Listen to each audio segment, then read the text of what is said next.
The character of Reacher he's not a soldier now. He's not a detective. He's someone who has decided to be there in the time of need for people who are in trouble.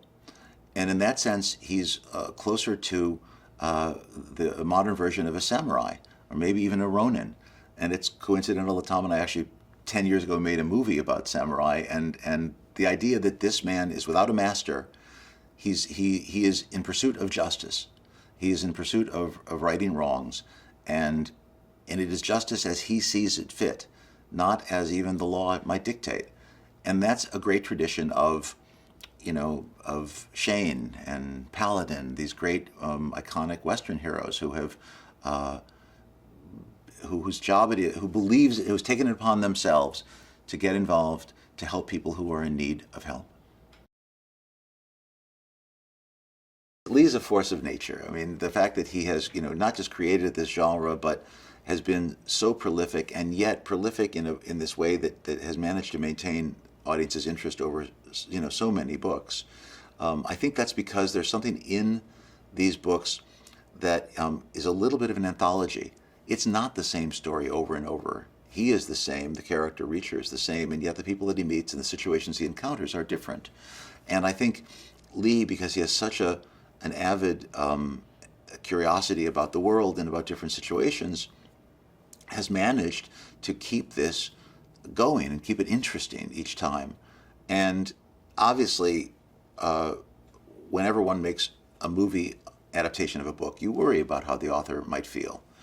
And it was really gratifying to have him not just come and be part of the reading and talk about the script, but also then even be part of the movie.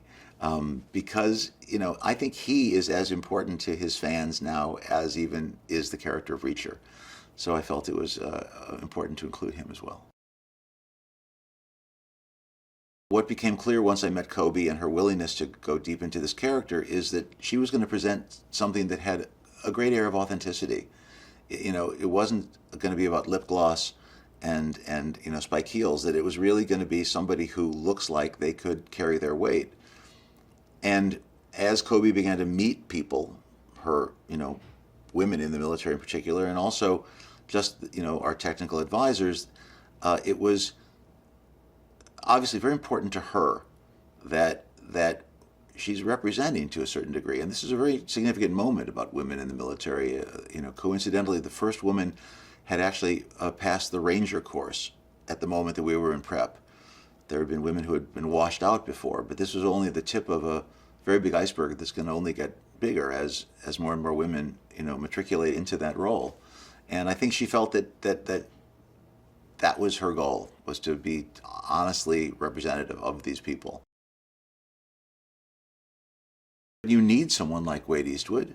You need someone like Tom, who are so schooled and so skilled and so aware of things that they've done before that they don't want to repeat. That you all sit down together again, and it's almost like writing with bodies in space. It's about creating a scene that has a beginning, a middle, and an end. Then rather than dialogue, it's expressed in, moves and counter moves and punches and counter punches. Look, they did a wonderful job with Werner Herzog as a particularly diabolical villain. So we couldn't do that. So what were we going to do? And the key was to find someone, a kind of doppelganger to Tom, a kind of opposite number, someone who is of the same experience, possibly, quite attractive, very capable. And I think this guy, as a villain, the idea is that he takes a very specific identification and almost fascination, and even a little sick fascination in the competition, in the idea of one-on-one with this legendary, guy. Patrick is physically really capable. He's great looking. He's articulate.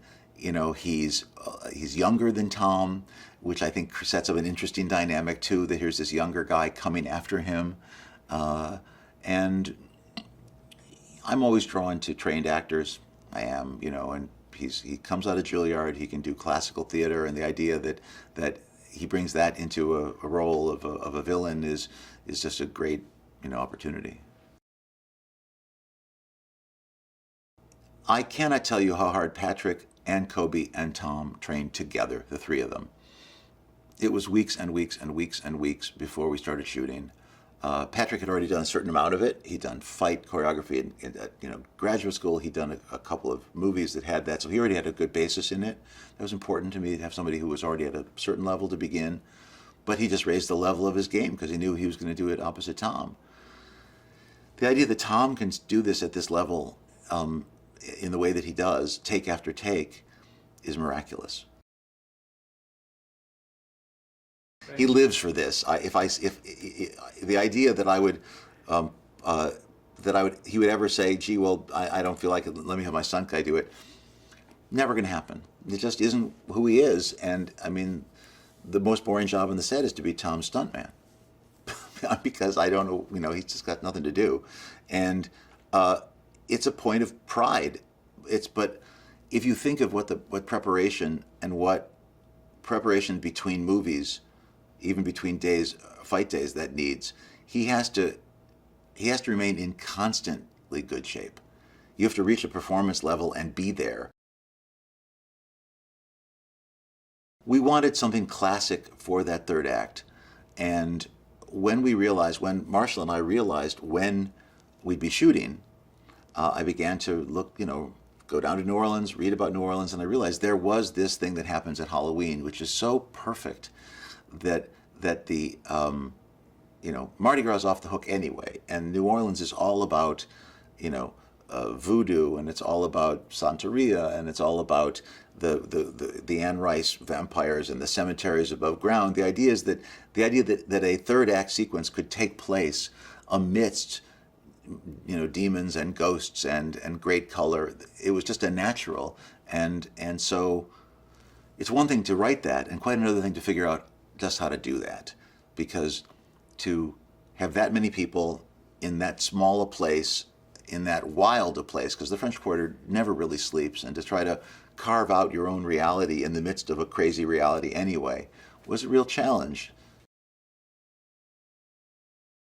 We all have a wish to be on our own, to be free of encumbrances, to be out there on the road, and to be a kind of knight errant, searching for adventure and yet being totally free of any responsibility. That the responsibilities you take on are the ones you choose. You can get involved in them, settle them, and then move on. And I think that's a very powerful part of our appeal for Reacher. The other part is the idea that somebody will be there to help, that he will jump in and be all in on your behalf. And I think we all want someone to do that for us if we're in trouble. Hey guys, did you know that Pierce Brosnan was contractually forbidden from wearing a full tuxedo in any non-James Bond movie from 1995 to 2002? For this and more movie facts, click on more videos. But if you want something else, click on the playlist.